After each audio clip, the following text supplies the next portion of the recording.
hello once again, welcome back to Classic Dirt Bike TV, and we're now only a couple of weeks away from the first race event of 2023, and that will be the Scottish Classic Motorcycle Racing Club's Round 1 event from Forfar in just 2 weeks' time. So we'll of course be attending that event, and we'll bring you all of the racing and of course all of those lovely bikes from around the paddock. So make sure that you subscribe to my channel in order that you don't miss out on that event.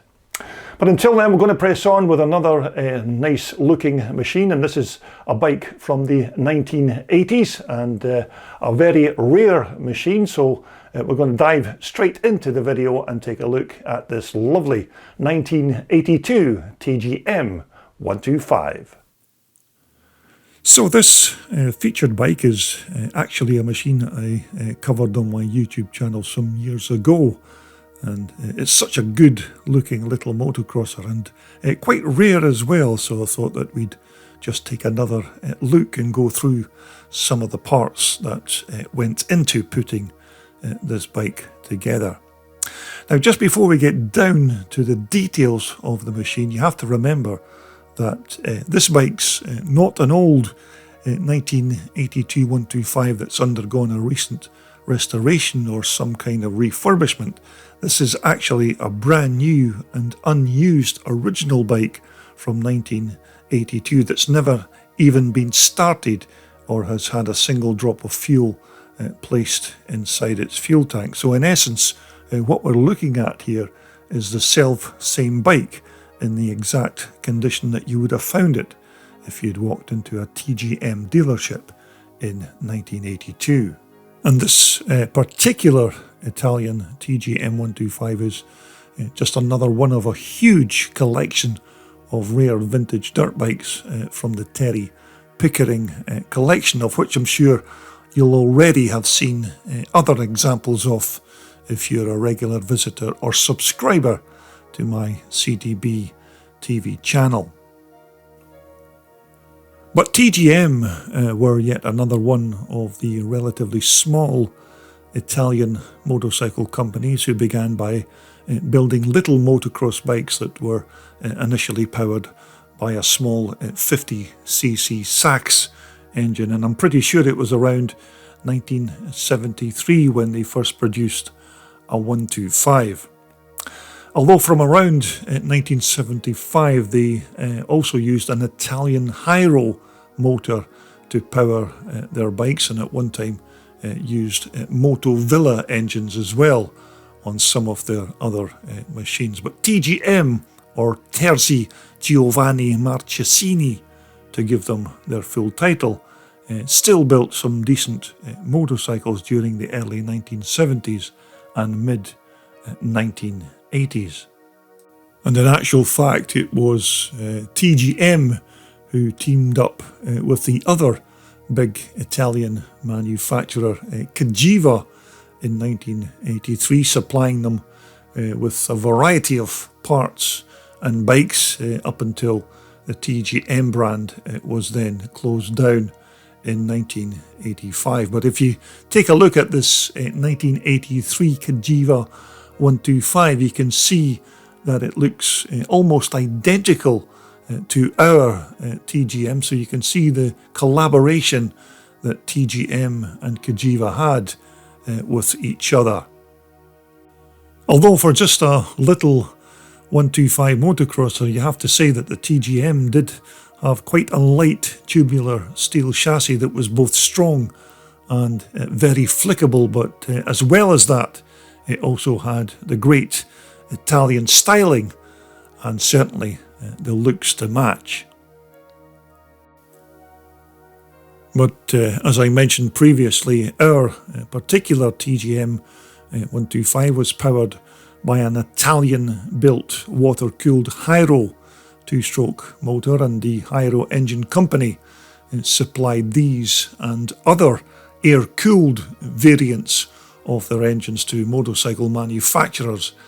all over Europe. And even the British-built CCM bikes of 1979 and 1980 also used an air-cooled variant Hyro engine on the smaller motocrossers in those years. But as you can see, it was a single cylinder motor with a modern style reed valve block intake, and as I remember, I think it was a big Italian Dell'Orto carburetor that fed it with its fuel, although this motor here hasn't been fed a single drop of premix since 1982, because as yet it's never been started. But it was certainly a 6-speed gearbox on this Hyro motor, so there were plenty cogs here available to keep your left leg dancing up and down on this shifter. Once again, the wet multiplate oiled cooled clutches on these 125s did get quite a lot of punishment on the track, because you did have to do a lot of clutch slipping to keep the motor on the pipe, which is just par for the course on any small 125 motocrosser. But it was a simple collection of steel and other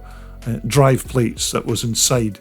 this cover, and the clutch itself was connected direct to the crankshaft by a small gear. And as you'd expect, because this was 1982, the ignition for the Sparks was a relatively modern style CDI electronic affair, which again was very reliable and certainly much better than the old-fashioned contact breaker points that were fitted to most bikes of the 1960s and early 1970s. But as far as I'm aware, these compact Hyro 125 engines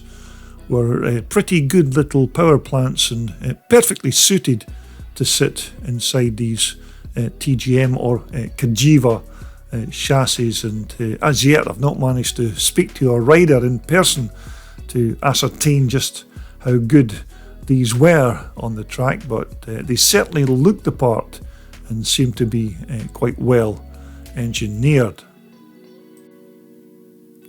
And again, as you'd expect from an engine that's yet to be fired into life, this exhaust expansion chamber's almost free of any dings or dents or even internal carbon deposits, and this front section of the exhaust is still shining like a brand new pin, and its paint is still as fresh as the day it was applied. And also on this SEM tailpipe, you can see that it's virtually unmarked, which is what you'd expect from an exhaust system that's never had any carbon deposits run through it. And this small alloy tailpipe was also fully rebuildable if you wanted to replace it with new exhaust matting by just simply unbolting this alloy clamp at the rear. And so as we move on to the bike's front suspension, which had a nice pair of alloy top and bottom triple clamps, or yokes if you like, and the front suspension was made by another Italian company called FI, or Forcella Italia, to give them their full title. Now, Forcella were another manufacturer that supplied these lightweight suspension systems to other bike manufacturers like the Italian TM company, who also used these forks on some of their machines. But Forcella were better known for making high quality suspension units for mountain bikes, which were and still are highly popular across Europe. Now, the front brakes on our 82 TGM were still the old school drum systems, but these were still quite good stoppers for their day, because as you'd expect, our 125 TGM wasn't exactly a heavy bike, because it was relatively easy to chuck around a racetrack, and this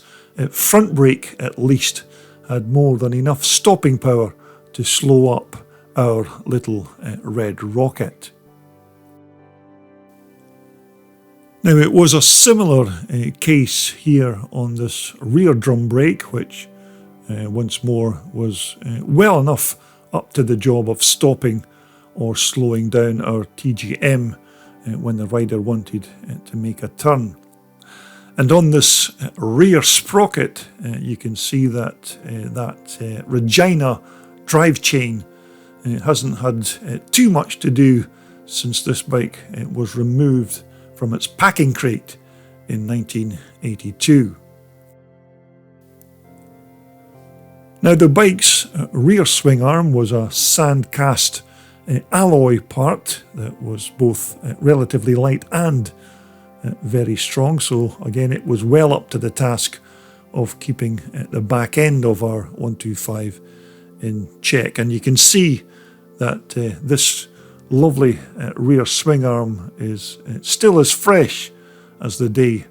that it was made. And just in case you're interested, both the rear and the front wheel are Italian manufactured San Remo alloy rims that still have their original Pirelli MT16 Garacross tyres fitted onto them, with of course the usual 18-inch wheel at the rear and a 21-inch wheel here at the front. And so as we move on to the back of our bike, it was a single Corti Coso monoshock that was used to keep the back end of the bike in check, and this rear shock wasn't a full floater in the pure sense of the word, but it did have a linkage at the bottom and was bolted directly onto the chassis at the top. But as you know, Corti Coso might have been pretty good with their shocks being fitted onto Ferrari cars and the like, but when it came to motorcycle suspensions, they didn't exactly have a cult following, and these suspensions for motorcycles weren't exactly the best, although it still had the look with this remote gas and oil reservoir bolted onto the side of the chassis, although I expect that TGM 125 owners would have just removed these shocks for something with a bit more quality. But certainly quite a good looking seat on our TGM 125, and it's still in immaculate condition, because nobody of course has thrown their leg over this bike since 1982, but it still has all of the up-to-date styling, with the front of the seat creeping up the back of that fuel tank so that the rider can shift his weight forwards or back to try and help the bike make the turns. But without doubt, quite a long seat and well padded for such a small 125. But once more, a plastic fuel cell on our 82 125 TGM, which is no surprise, as almost all off-road bike manufacturers by this time were now using these plastic items as opposed to the heavier and more expensive to produce steel or alloy tanks. But this tank here on our TGM still held enough premix to feed that small compact 125 Hyro engine with all of the gas that it required. And again, you can see that all the plastics on our 82 TGM are still as fresh as the day that they were made, and these radiator scoops still look like they were manufactured only yesterday. Now the bike even still has its original Robert plastic front and rear mudguards, which is extremely rare to find on a bike of this vintage. But normally, even taking a brand new bike and then storing it for 30 years or longer, you'd think that there'd still be a certain amount of fading on these plastic panels, but Our TGM certainly shows no signs of its 41 years on the planet. So as we move on to the cockpit controls of our little 125, we still have the original Tomaselli bar pad that was fitted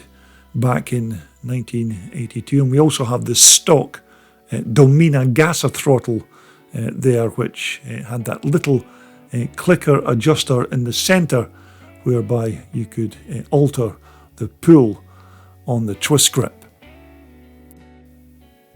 And once more, the handlebars, the grips and clutch and front brake levers are still all the same parts that were fitted at the TGM factory back in the day. And even these TGM leather lever covers are still in their factory fresh condition with absolutely no signs of any cracking or aging after all these years. Although I have to say, however this bike's been stored, to keep it in this kind of condition is surely a tribute to the original owner, who I believe had this bike and many more brand new unused machines like it from the 1980s sitting in his vault in Belgium. And this TGM was just one of the examples that Terry managed to purchase from that Belgian owner, and we already have another new and unused machine to feature from Terry's collection, which will be coming up soon to CDB TV. But without doubt, this 1982 TGM 125 is an absolute time capsule of a bike from Terry's collection, and a very rare and beautiful Italian stallion. Well, there you have it. I do hope you enjoyed that walk around Terry Pickering's quite nice 1982 Italian TGM 125. Certainly a machine that you very seldom see at race events these days, and certainly not in that kind of condition. But as I said, we're only a couple of weeks away now from our first outdoor race event of 2023. But until then, in my next episode here on CDB TV, we'll bring you more of those old Michaels, and in the next episode we'll be concentrating on a few examples of the GM Michaels. So if you're into your old German Michael machines, then this is a channel to take a look at them. And if you like what you see here on CDB TV, then I do hope you will continue to subscribe. But until the next time, everybody out there, continue to be safe and well when you're riding those old vintage classics. And until the next time, it's goodbye for now.